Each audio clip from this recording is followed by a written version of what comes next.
We are officially in the middle of May, and today it is already 92 degrees outside, and that's telling me it's going to be a hot, hot summer. As always, I live in Southeast Texas. It's always hot here in the summertime, but it's also putting me in the mood to start thinking about what books I want to read this summer. So today, that's what we're gonna do. I'm going over all the books that I plan to read this summer.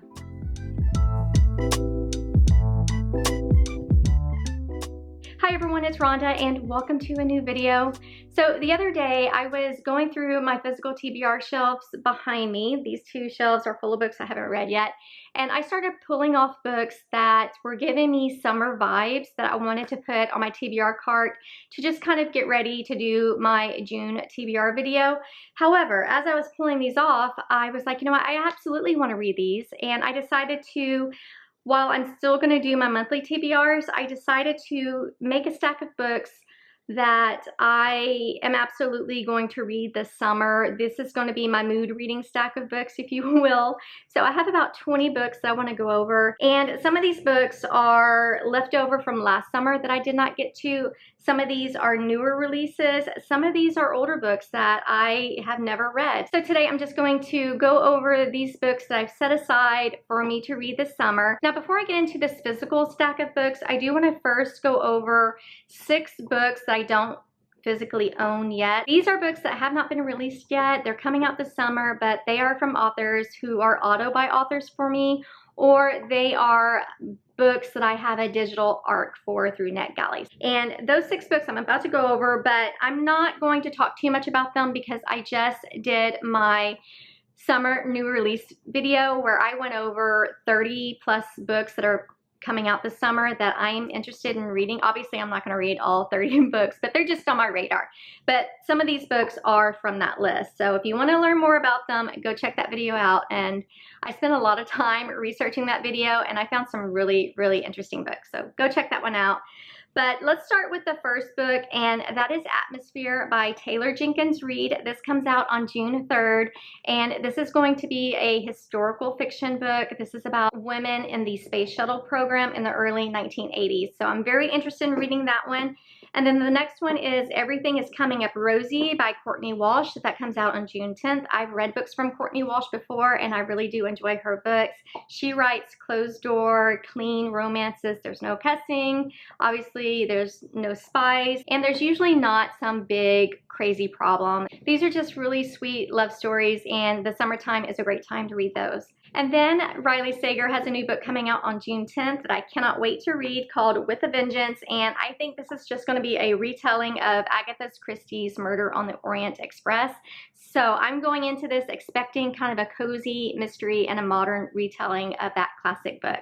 And then Ashley Poston also has another book coming out that I can't wait to read called Sounds Like Love. This comes out on June 17th, and this is just a contemporary romance with magical realism, and I think it has something to do with musicians. And then going into July, on July 8th is These Summer Storms by Sarah McLean.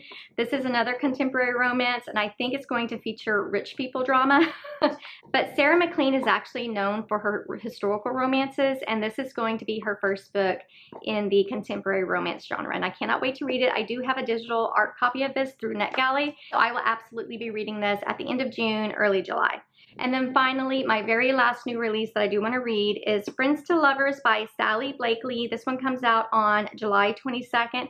This, I think, is her debut novel, and it is another contemporary romance. It has to do with friends who become more, and I think it centers around weddings, and cannot wait to read that. I also have a digital art copy of that book too. All right, let's talk about these last 14 books that I have physical copies of that I plan to read this summer.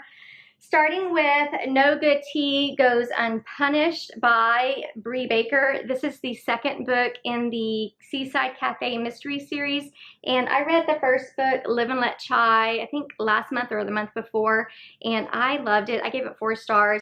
And that one, this whole series is about Everly, and she owns a little tea shop that sells obviously different flavored teas, but she also sells little finger foods. So in that first book, Live and Let Chai, that one was about this man, he's like the town curmudgeon, who turns up dead, and next to his body is a mason jar from Everly's tea shop. So people think that she poisoned this man because they were caught arguing at one time. Anyway, and through that whole book, she's trying to clear her name, and there's also a really sweet little romance. And then in this book, you're still following Everly, but this time around, her good friend is getting married, and Everly is the caterer for her wedding, and she's very excited about that. She thinks it's going to bring in extra business. However, the groom turns up dead before the wedding, and people think the bride, who is Everly's best friend, killed him. So Everly is going to try and help clear her best friend's name because she knows her friend didn't do it. So that's what this one is about. I can't wait to read it. This cover is really giving off summer vibes, and I cannot wait to continue with this little cozy mystery series. All right, the next book in my stack is another contemporary romance called The X-Files by Jessica Joyce. I've heard amazing things about this one. A lot of people seem to love it. All I know about this one is it is about Georgia and Eli, and they have a history of some sort, and their friends are getting married. However, I think the place where they were going to have their wedding burned down. So the bride and groom asks Georgia and Eli to help them find a new place to have a wedding and just kind of work together to pull off this last minute thing. So that is what this is about. The little blurb says, estranged exes must stick close together to save their best friend's wedding after a string of disasters in the swoony and steamy second chance romance. So that is the second book on my summer TBR. All right, the next book that I'm definitely going to read, and I cannot wait to get to it, is Holding the Reins by Paisley Hope. This is the first book in the Silver Pine series, and it is about a woman who is returning to her family's ranch after a broken engagement and finds herself falling for her brother's best friend. So it definitely has that brother's best friend trope. I love that trope, and I do love cowboy romances. I read the Chestnut Springs series, and I've read 3 out of the 4 Rebel Blue Ranch books, but I'm absolutely ready to start a new cowboy romance series, and this one's going to be perfect. Next up is a new release called One Golden Summer by Carly Fortune. I've read 2 other Carly Fortune books. I read Every Summer After, and then I read This Summer Will Be Different, and I don't think I read One Golden Summer. So I've read 2 out of her 4 books that were released over the years, and this is her newest book. And I believe this one is the sequel to Every Summer After because we're following Charlie, who is the brother of the main male character in that book. But in this one, we are following Alice, who, when she was 17, she went to this little lakeside town and stayed with her grandmother, and she ended up meeting Charlie and his brother and hung out with them for the day, and apparently she took this picture of him, which caused her to fall in love with photography, and that is what she does. She's a photographer. Well, her grandmother falls, and I think she breaks her hip or her leg or something, and in order to lift her spirits, she decides to take her grandmother back to, I can't remember the name of the town, Barry's Bay. She decides to take her grandmother back to Barry's Bay and relive that moment. And not long after they get settled in, she sees the speedboat that once belonged to Charlie when they were teenagers. So she reconnects with Charlie, and you can guess where it goes from here. This is a summer romance, so there's probably going to be a romance in here. But this is another book I cannot wait to read. The initial reviews are really good. People are really enjoying it. And with Carly Fortune, I have found when I read her books in the moment, I really enjoy it. But once a couple of months pass, I couldn't tell you what it was about. So I'm hoping this one will stick with me, but I have enjoyed the other 2 books I read. But again, I don't remember a ton about them. All right, the next book that I want to talk about is actually one I kind of mentioned already. It is another small town cowboy romance. This is a book that, yes, it's on my summer TBR, but I'm trying to get to it here in May because I do want to finish the series. But just in case, I threw it in the stack, and that is Wild and Wrangled by Lila Sage. And this is the 4th and final book of the Rebel Blue Ranch series. And this one is going to be a second chance romance. It is about Camille, who we have met in the other 3 books. She is actually the mother of Gus's child. Gus is also featured in the other books, but Camille is the mom of his, I can't remember if they have a son or a daughter. I don't remember, but she's the mother of his child. And this is going to be a second chance romance. It says she's the one that got away. He's the one that never let go. And it says it is a small town romance in which past lovers get a second chance to discover what they lost. And apparently Camille, when we left her in the last book, she was setting off to get married. And apparently that marriage did not happen, and she's coming back to the ranch and she reconnects with someone she used to have a history with. So I think this is going to be a really sweet and steamy romance. I've enjoyed all the other books, so I'm anxious to get to this one. Hopefully I can get to it this month, but if not, it's on my summer TBR. All right, next up is The Seaside Sisters by Pamela Kelly. This came out last year and I never got to it, so it's being carried over to this summer's TBR. I mean, obviously there's a little bit of a romance, but I think the bulk of the story is going to be about sisterhood and starting over. So this will be a nice little break from all of the steamy romances I have in my stack of books. All right, next up is Carrie Soto is Back by Taylor Jenkins Reid. I am currently reading Malibu Rising. I'm only like 30-something pages in, so I just started this morning, and Carrie Soto has already been introduced, and I don't like her. So I'm a little nervous about this book. But here we are following Carrie Soto, who we are introduced to in Malibu Rising. And she is a retired tennis player. And she's watching a tennis match one day, and this young upstart is taking all of her titles, and she is not having any of that. So she comes out of retirement to reclaim the throne of being the best in the tennis world. So I've heard this book is amazing. I've heard Malibu Rising, the one I'm reading now, is not everyone's favorite, but I've heard people really love this one, and I can't wait to get to it, even though I'm not happy with Carrie Soto's action so far. But this one is just giving me all kinds of summer vibes if you look at the cover, and I know that I'm going to love it too. The next book I want to talk about is actually a YA romance. I do not read YA romances just because they are too young for me, but I picked this one up last summer not realizing it was a YA romance and never got around to reading it, so it is a carryover to this year, and that is The Summer of Broken Rules by K.L. Walter. So what made me get this one last summer is not only did people really enjoy it and recommend it, but I heard this is about a girl who goes on a family vacation that they go on every summer, and apparently there's going to be a wedding, and they end up playing assassins. So that intrigued me. I thought that was very interesting. But what I didn't know is there's also some grief going on in here. The main female character's name is Meredith, and her sister Claire has passed away 18 months ago, and she is obviously very depressed and grieving and having a hard time just moving on. And so she uses this family vacation to just get back to life, basically. So again, I've heard people say this was really good, and it's on my summer TBR. The next book I want to talk about is by an author who is very well known for her beach reads, and that is Ellen Hildebrand. And the book that I have on my stack is The Hotel Nantucket. So I have actually tried to read a book by this author before.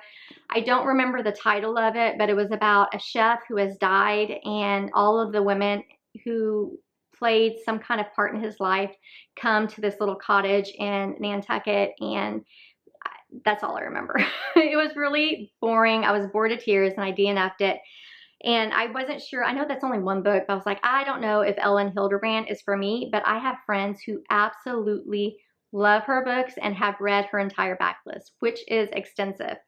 So I went through her books, and I kept coming across The Hotel Nantucket, and I think this might be one I enjoy. This is another book that I bought last summer that I never got to, and all I know about this one is about a woman who gets a job, I think as a general manager of this hotel, and she's trying to help bring it back to life. I think it's been neglected, and there is someone who has a very big following on Instagram who is staying there, and so she's trying to get or drum up some good publicity. I'm not entirely positive, but this is another book on my summer TBR that is a carryover from last summer, and I'm definitely going to unhaul this if I don't read it this summer. So hopefully I get to it.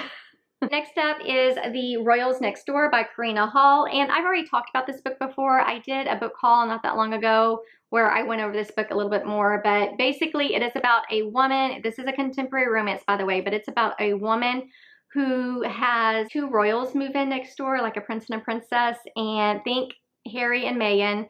and she falls for their bodyguard.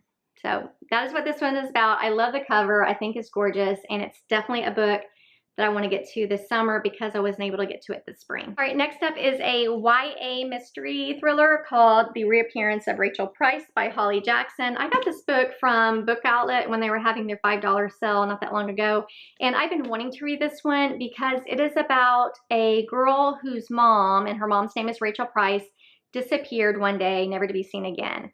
And I don't know how many years have passed, but say 10 years have passed, I don't know. And a documentary is being made about her mom when out of the blue, her mom shows up.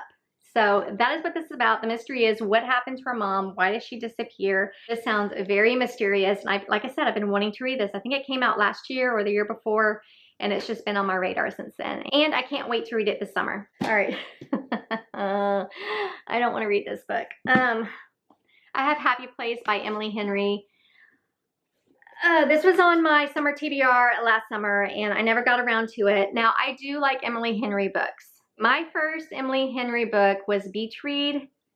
Did not like it at all. Gave it 2 stars. Was thinking Emily Henry is overhyped, and I wasn't going to like her. And then I read Funny Story and Book Lovers and People We Meet on Vacation, and I loved all 3 of those. I also just read The Great Big Beautiful Disaster and did not like it at all. I almost DNF'd that one. So the only book left on her rom-com-y women's fiction backlist is The Happy Place, and I am dreading reading this book because I'm getting beach read vibes from it, and I'm just going into this not thinking I'm going to enjoy it, and so I'm not reaching for it because I think it's going to be a DNF. All I know about this one is it is about 2 people who started dating in college, and they were like just 2 peas in a pod. Anytime you thought about one person, you thought about the other. They just were always together. And they have this group of friends, and every year for like, I think a decade, they go to Maine and stay at this cottage for just like a friend vacation.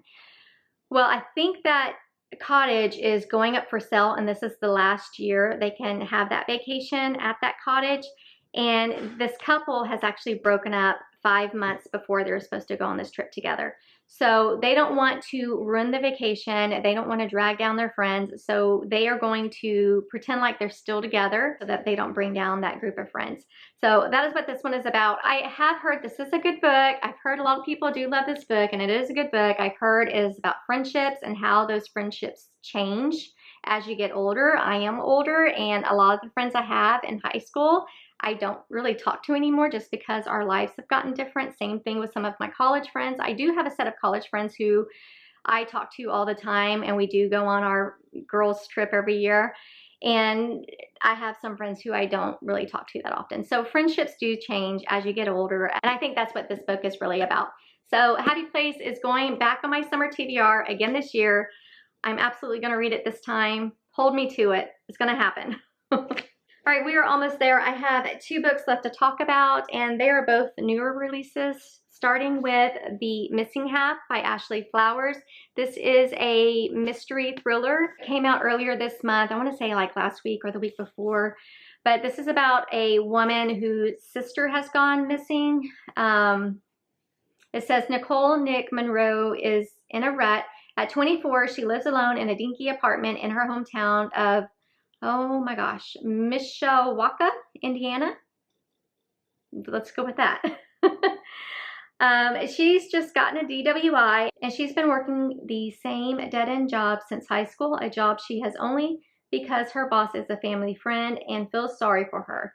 Everyone has felt sorry for her for the last 7 years, since the day her older sister Casey vanished without a trace. On the night Casey went missing, her car was found over 100 miles from home. The driver's door was open, and her purse was untouched in the seat next to it.